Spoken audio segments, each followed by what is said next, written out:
Assalamualaikum warahmatullahi wabarakatuh. Perkenalkan, kami dari kelompok 1 akan membahas perkembangan ekonomi versus pertumbuhan ekonomi. Sebelum itu, saya akan memperkenalkan anggota kelompok kami yang terdiri dari Muhammad Fauzan, Yuzak Afan Fakih, Afan Yasin Faresa, Ferdi Danwarta, Sya'bania, Amanda Sri Rezeki, Amirata Syasal Sabila, dan Putri Monika. Baiklah, langsung saja ke pembahasan yang pertama. Perkembangan ekonomi versus pertumbuhan ekonomi. Menurut Schumpeter, perkembangan ekonomi bukan merupakan proses yang harmonis, tetapi merupakan proses perubahan yang spontan dan terputus-putus. Sedangkan pertumbuhan ekonomi merupakan perubahan dalam jangka panjang dan perlahan yang terjadi melalui kenaikan tabungan dan penduduk. Materi selanjutnya adalah definisi atau indikasi perkembangan ekonomi. Perkembangan ekonomi didefinisikan sebagai perkembangan ekonomi berkaitan dengan kenaikan pendapatan nyata per kapita dalam jangka panjang. Definisi ini didukung oleh beberapa ahli ekonom, yaitu Profesor Meyer yang mendefinisikan perkembangan ekonomi sebagai proses kenaikan pendapatan nyata per kapita dalam suatu jangka waktu yang panjang, dan juga Profesor Baran yang ikut membenarkan bahwa perkembangan ekonomi didefinisikan sebagai kenaikan output per kapita barang-barang material dalam suatu jangka waktu, dan ahli ekonomi lainnya seperti Buchanan dan Ellis. Negara miskin tidak selalu berarti negara muda. Negara terbelakang adalah istilah statis seperti istilah tidak berkembang. Dengan kata miskin dan kurang berkembang dapat saling dipertukarkan. Akan tetapi, para ahli ekonomi lebih menyukai istilah negara miskin daripada negara kurang berkembang.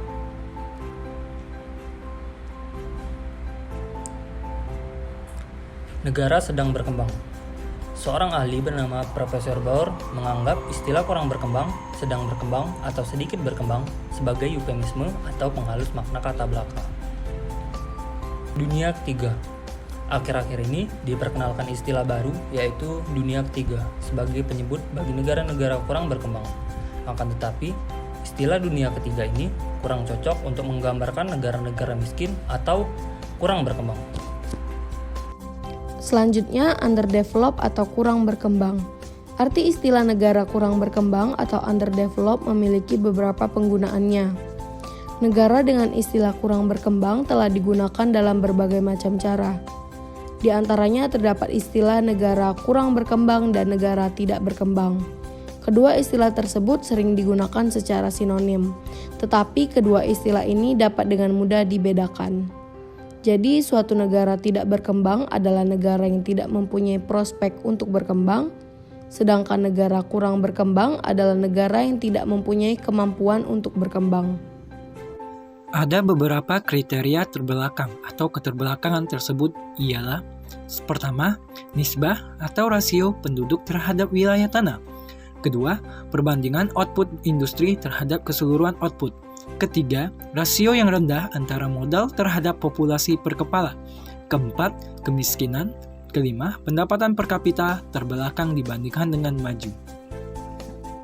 Faktor utama yang mempengaruhi pertumbuhan ekonomi yaitu akumulasi modal, pertumbuhan penduduk, kemajuan teknologi, dan sumber daya institusi atau sistem kelembagaan. Permasalahan perkembangan dan pertumbuhan ekonomi di negara berkembang. Yang pertama, rendahnya produktivitas. Yang kedua, pasar dan informasi yang tidak sempurna. Yang ketiga, tingginya tingkat pengangguran. Yang keempat, tingginya pertambahan penduduk. Yang kelima, ketergantungan pada sektor pertanian primer. Yang keenam, ketergantungan yang besar dan rendahnya dan rentannya hubungan internasional. Yang ketujuh, rendahnya tingkat kehidupan.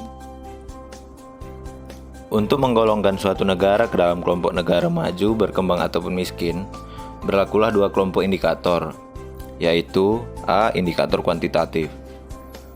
Indikator kuantitatif yaitu semua data dalam suatu negara yang dapat dihitung dan diperkirakan, seperti jumlah dan kepadatan penduduk, tingkat pertumbuhan penduduk, angka beban tanggungan, dan usia harapan hidup.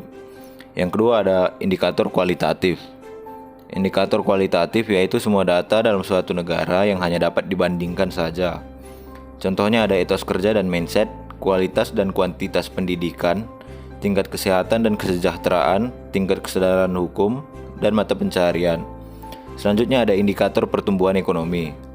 Ada indikator pendapatan nasional real, yang kedua ada indikator pendapatan real per kapita, lalu ada indikator kesejahteraan penduduk, dan terakhir ada indikator tenaga kerja serta pengangguran.